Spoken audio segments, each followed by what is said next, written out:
Quite often, my clients want to sound more clear, confident, and American and ask me how they could fast track their progress.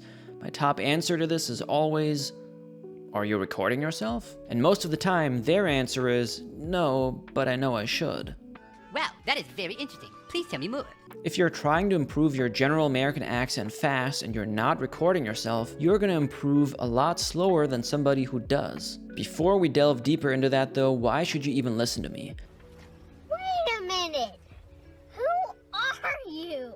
My name is Dylan. I'm an actor, writer, and accent coach living in Los Angeles, and I am also a non-native speaker of English, just like yourself. I'm half German and half Czech, and when I moved to the US, I had an accent that gave me away as non-native immediately, and it definitely didn't make me as clear as I could have been. Thankfully, I never had that really intense German accent that people make fun of. Never talked like this.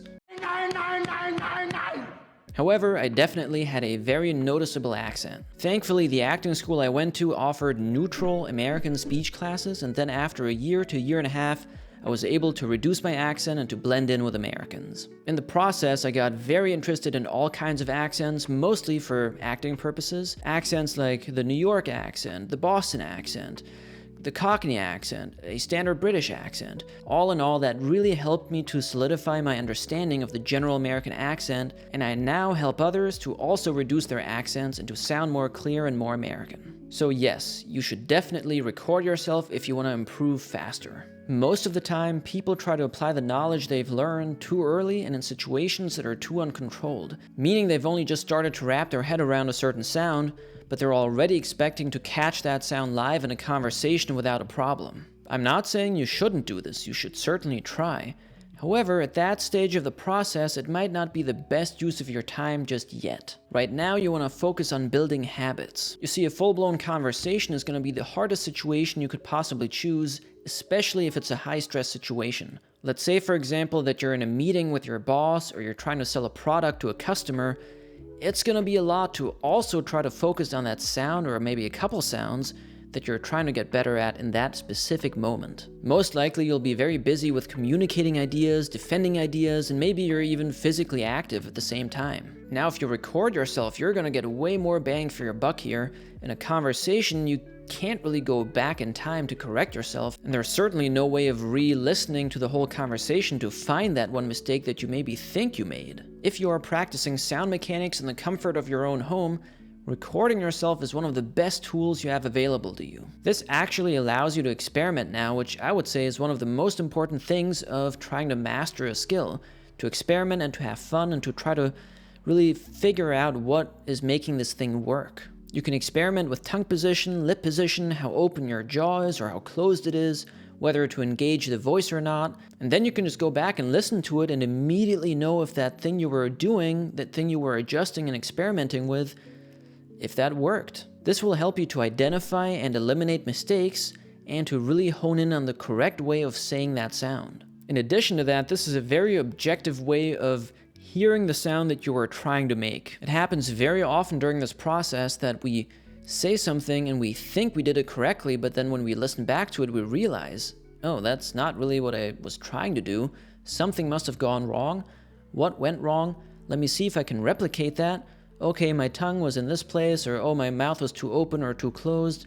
Let me change that, and then in the next take, you can listen to it again and go, oh yeah, that definitely got better, or oh, that got worse actually. So this way you're getting closer and closer and closer to mastering that sound. Obviously you would scale this, so in the beginning you might just start out with the sound on its own, then you move on to syllables, words, whole phrases, maybe even whole paragraphs. If all of that ends up being super easy at some point, that's a really good sign.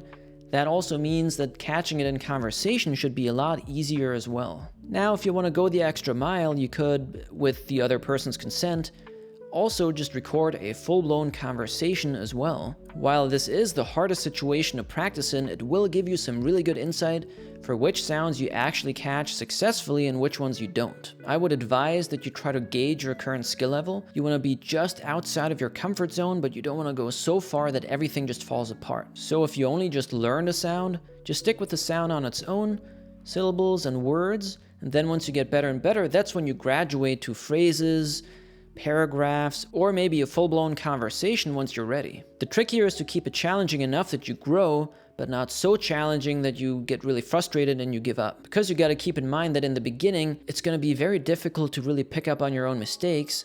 So starting really slow and small is really good for developing your ear as well. Whereas if you try to just record a conversation immediately and you try to listen, you're gonna have a harder time picking up on your own mistakes. You have to train your ear first. I actually think most of us know deep down just how valuable this is, but because recording ourselves and listening to ourselves can be a really unpleasant experience, most people don't like doing it and they end up not doing it at all because of that. And trust me, I get it. When I hear my own voice, I don't really love the sound of that, but I've done it so many times that I've gotten used to it, and if I hadn't done that, I really wouldn't have developed an ear for my own accent and other accents nearly as fast. That feeling of cringing at yourself might not really ever fully go away. If it does for you though, that's great, but you will at least get used to it. And because I've done it so many times, I can actually use this tool, this recording myself, to help me to get better and better and better. Let's say if I was working on a different accent, I would definitely record myself still, so I could actually pick up on, okay, am I doing this thing correctly, or do I just think I'm doing it correctly? So there you have it. If you want to improve your general American accent fast, definitely record yourself, listen back to it, analyze what you've done wrong and also what you've done well, record yourself again, try to adjust, try to experiment, and then just rinse and repeat. Now, another good way to get better fast is by watching dedicated video guides all about a sound that you're having trouble with. Most non-native speakers have a hard time with THs. This is why I've created a free 14-minute video guide all about THs. It'll teach you everything you need to know in order to say a proper TH, and you can access it at the link right here.